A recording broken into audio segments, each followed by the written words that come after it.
জায়গা অনুযায়ী রাউন্ড সিঁড়িগুলো মিলাইতে হয় এবং রাউন্ড সিঁড়ি করার আগে অবশ্যই এই যে এরকম দাগ দিয়ে নিতে হবে আগে, তারপরে রাউন্ড সিঁড়ি সেন্টারিং কাজ শুরু করতে হবে।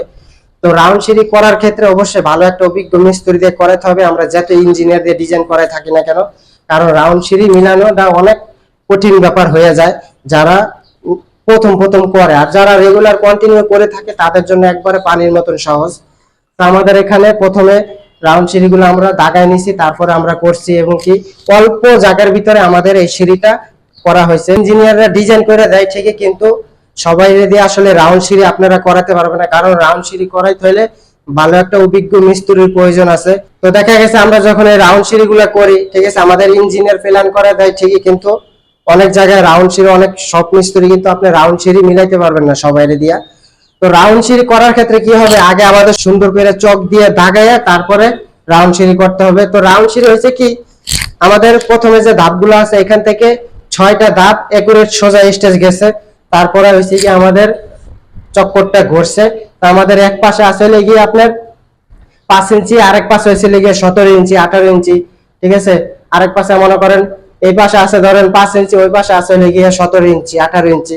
তো আমাদের 6টা ধাপের পরে থেকে এই গোলটা মিললা উপরে যায় আবার 2টা ধাপ এক সমানে হয়েছে। তো আমাদের দেখেন এই যে আমরা যদি এই চকিটা বাদ দেই, এই চকি বাদে আমাদের এই গ্যাপটা আসলে গিয়ে 9 ফিট বাই 8.5 ফিট, আর যদি আমরা চকি সহকারে ধরি তাহলে 12 ফিট বাই 8.5 ফিট আছে আমাদের এই গ্যাপটা। তো অল্প জায়গার ভিতরে এই সিঁড়িটা করা হয়েছে এবং কি আমরা রাউন্ড সিঁড়ি এই পাশে দেখা গেছে 5 ইঞ্চি আছে, ওই পাশে আছে 17 ইঞ্চি। আর প্রথমে যে ধাপ আছে, প্রথমে ধাপ আছে লেগে আমাদের স্টেজ সোজা 6টা ধাপ স্টেজ সোজা হয়েছে, তারপরে রাউন্ড শুরু হয়েছে এক মাথা 5 ইঞ্চি আর এক মাথা 17 ইঞ্চি।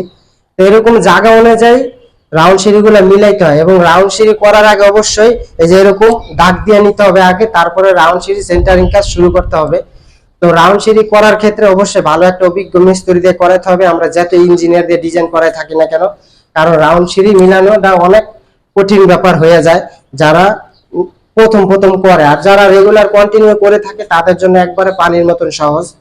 তো আমাদের এখানে প্রথমে রাউন্ড সিঁড়িগুলো আমরা দাগায় নিছি, তারপরে আমরা করছি এবং কি অল্প জায়গার ভিতরে আমাদের এই সিঁড়িটা করা হয়েছে।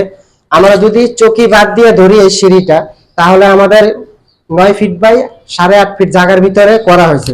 আর যদি আমরা এই চকি সহকারে ধরি তাহলে 12 ফিট বাই 8.5 ফিট জায়গার ভিতরে আমাদের এই সিঁড়িটা করা হয়েছে। তো আমরা যারা এরকম অল্প জায়গার ভিতরে সুন্দর রাউন্ড সিঁড়ি করতে চাই, তো অবশ্যই আমরা এই সিঁড়িটা ফলো করতে পারি বা ভালো একটা ইঞ্জিনিয়ার দিয়ে ডিজাইন করায়া অভিজ্ঞ মিস্ত্রি দিয়ে করাইতে পারি। তো মূল কাজ হয়েছে আমাদের সিঁড়ি করার আগে আগে আমাদের রাউন্ড সিঁড়িগুলো দাগাই নিতে হবে সুন্দর করে নিচে, তারপরে আমাদের এরকম ধাপ ধাপ হোক বা সলিড সিঁড়িগুলা হোক, যে কোনো সিঁড়ি হোক, আগে আমাদের দাগায়া ধাপগুলা মিলাইতে হবে, তারপরে সিঁড়ির কাজগুলা করতে হবে।